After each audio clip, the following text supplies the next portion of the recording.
Oke, selamat berjumpa untuk sesi parenting.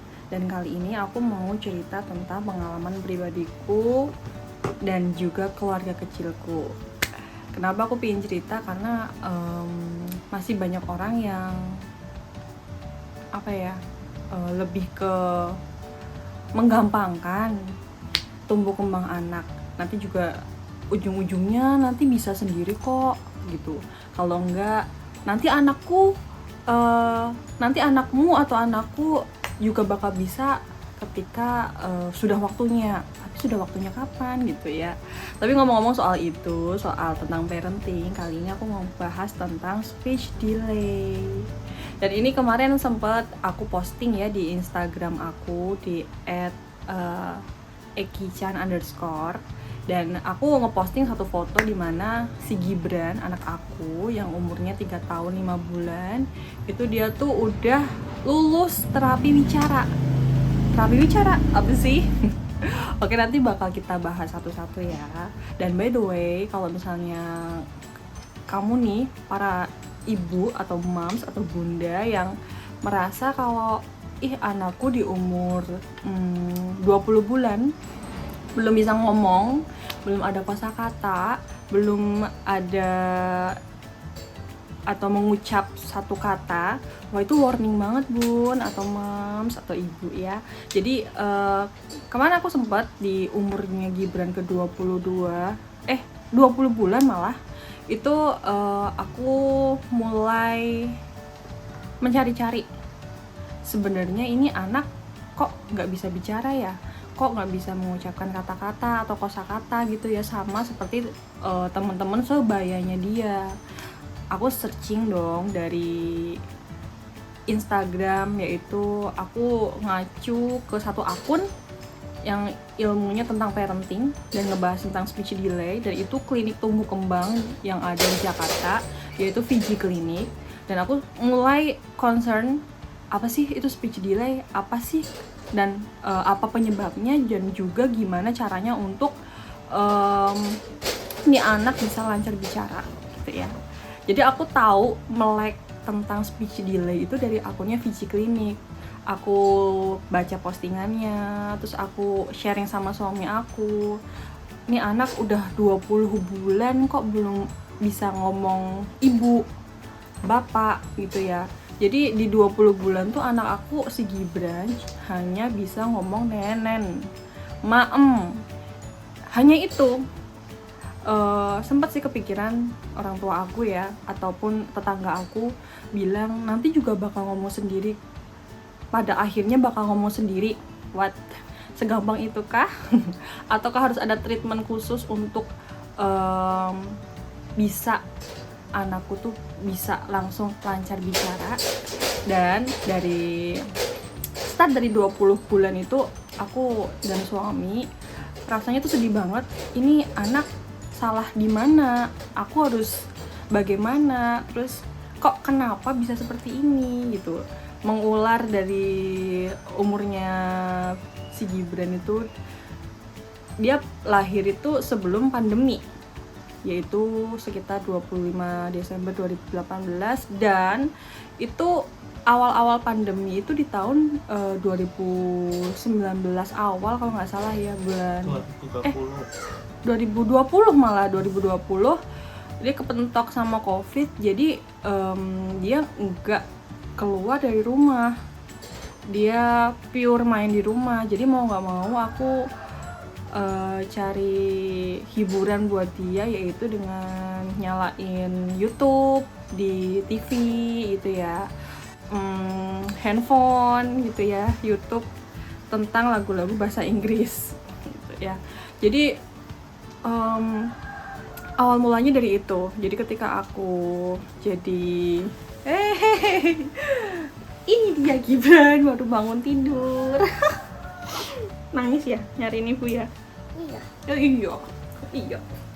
Jadi lanjut lagi ya, dulu awal-awal pandemi kan si anak aku nggak keluar dari rumah karena informasi tentang keluar rumah tuh kayaknya menakutkan ya, takutnya terpapar, apalagi masih bayi atau masih baby kan.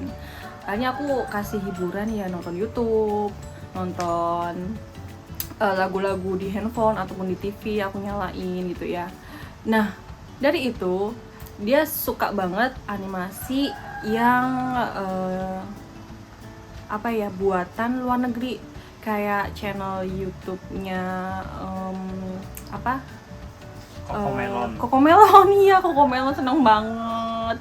Terus channel apa lagi yang Gibran suka ya waktu itu ya, Lulu Kids itu, Babali Tata yang Indonesia ada, cuma dia lebih suka banget sama animasi dan lagu-lagu dari luar negeri.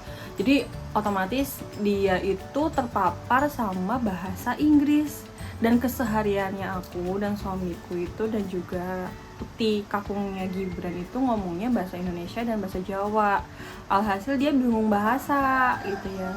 Dan balik lagi di umur 20 tahun 20 bulan si Gibran ini aku bawa ke klinik tumbuh kembang anak untuk screening. Itu aku mulai start sama suami untuk bawa dia ke klinik tumbuh kembang anak itu untuk screening, untuk tanya ke orang yang lebih expert di bidang speech delay gitu ya. Dulu aku ke klinik tumbuh kembang yang ada di Purwokerto. Kebetulan pingin banget datang ke Fiji Clinic tapi di Jakarta, itu jauh banget gitu ya. Walaupun suami kerja di sana, tapi kayaknya nggak memungkinkan ketika aku membawa baby dalam suasana pandemi ke Jakarta. Jadi aku cari klinik tumbuh kembang yang ada di Purwokerto, yaitu Visio Care kalau nggak salah. Iya, Visio Care. Dia di screening dulu, ternyata dia bener speech delay. Terus aku di sana ya, si Gibran itu next ngelakuin terapi. Jadi sebelum terapi bicara, kalau di Visio Care Purwokerto itu harus ada screening dulu, penganalisaan dulu apa sih sebenarnya yang terjadi gitu ya. Keterlambatan bicara, diagnosisnya Gibran kan, itu sebenarnya bukan penyakit, bukan penyakit. Jadi lebih ke keterlambatan bicara pada anak gitu ya. Jadi setelah di screening hasilnya keluar, itu Gibran di neurosenso 7 hari berturut-turut selama setengah jam. Di neurosenso itu lebih ke apa ya, pemijatan sih, lebih ke pemijatan. Jadi kayak membuat anak rileks untuk next setelah terapi neurosenso. Nanti baru 7 hari itu Gibran diselingi, kalau nggak salah apa ya namanya ya, okupasi terapi. Aduh susah banget ngomongnya, okupasi terapi. Dan nextnya terapi bicara. Jadi tahapnya Gibran di Visio Care Purwokerto itu dari awal screening keluar, dia neurosenso selama 7 hari berturut-turut, nggak boleh libur 1 hari tuh nggak boleh. Walaupun satu kali kedatangan dia itu kurang lebih 15 menit atau setengah jam lah ya, aku agak-agak lupa gitu ya. Jadi setelah dia di neurosenso, dia next okupasi terapi. Okupasi terapi sih lebih ke bermain ya. Jadi anak dikenalkan tentang menyusun balok atau main pelosotan, terus meniup. Lalu kalau okupasi terapi lebih ke pure bermain sih. Kalau aku gambarin, kalau dari neurosenso untuk pemijatan ya, biar anak lebih rileks, lebih tenang, biar anaknya juga happy gitu ya. Terus next lagi okupasi terapi lebih ke kayak bermain, kayak di playground sih lebih tepatnya, tapi lebih di treatment. Jadi anak-anak tuh ngerti konsep bermain tuh seperti apa, meniup seperti apa dan lain sebagainya. Terus next itu terapi bicara. Jadi aku di klinik tumbuh kembang Visio Care itu hanya 2 bulan kalau nggak salah, 2 bulan, dari bulan September ke bulan Oktober ya, September awal sampai Oktober akhir. Itu aku stop di Visio Care Purwokerto karena kebetulan terapi bicaranya, terapisnya itu waktu itu sedang kena COVID, jadinya nggak bisa ngajarin kan, nggak bisa masuk bikin jadwal juga ya. Akhirnya aku stop dan aku beralih ke rumah sakit yang ada rehab midik, yaitu ada terapi bicaranya. Dan kebetulan banget ya, dari Visio Care itu saya kan berbayar. Jadi setiap kedatangan tuh kalau nggak salah neurosensor itu sekitar 40.000 per satu kali datang. Kalau okupasi terapi dulu itu 55.000 untuk sekali datangnya coba. Dan kalau terapi wicara tuh sekitar 60 ribuan. Jadi kebayang dong aku selama 2 bulan itu mengeluarkan biaya yang cukup banyak untuk anakku terapi bicara, okupasi terapi, dan neurosensor. Sebenarnya nggak masalah sih, nggak masalah. Cuma kebetulan karena di Physiocare itu terapisnya lagi sakit, jadi aku beralih ke, itu pun nggak sengaja, datang ke rumah sakit yang ada Poli Rehab Medik dan di dalamnya ada terapi bicaranya. Jadi kebetulan waktu itu Gibran jatuh ya, kejedot, terus agak nonong sedikit. Terus aku bawa dia ke dokter anak di Rumah Sakit Wijaya Kusuma Purwokerto. Dan aku konsultasi kalian, dok ini anakku juga belum bisa ngomong dan dia tuh speech delay. Akhirnya disarankan, kenapa nggak terapi wicara aja di Rehab Medik Rumah Sakit Wijaya Kusuma atau DKT. Wow. Dan start dari itu aku pakai BPJS untuk terapi bicaranya Gibran gitu. Jadi kenapa aku lanjutin ke Rumah Sakit Wijaya Kusuma? Yang pertama mungkin karena bisa kepake BPJS untuk terapi bicara. Tapi ribetnya adalah kalau misalnya kamu pakai BPJS gitu ya bun, kamu harus minta rujukan ke Vaskes 1, terus habis itu minta rujukan lagi ke dokter anak, dan baru minta rujukan lagi ke Poli Rehab Medik yang ada terapi bicaranya. Terus yang kedua, kenapa aku pilih lanjutin terapi bicara di DKT, karena lebih dekat dari rumah. Jadi aku bisa memantau aktivitas Gibran walaupun dalam keadaan yang notabene masih pandemi, dan aku berani ngajak dia ke rumah sakit karena ya cukup dekat dari rumah dan insya Allah sih aman gitu ya. Jadi kenapa aku milih di Rumah Sakit Wijaya Kusuma ya karena deket, karena bisa pakai BPJS, dan juga enggak pakai antri sebanyak di Physiocare.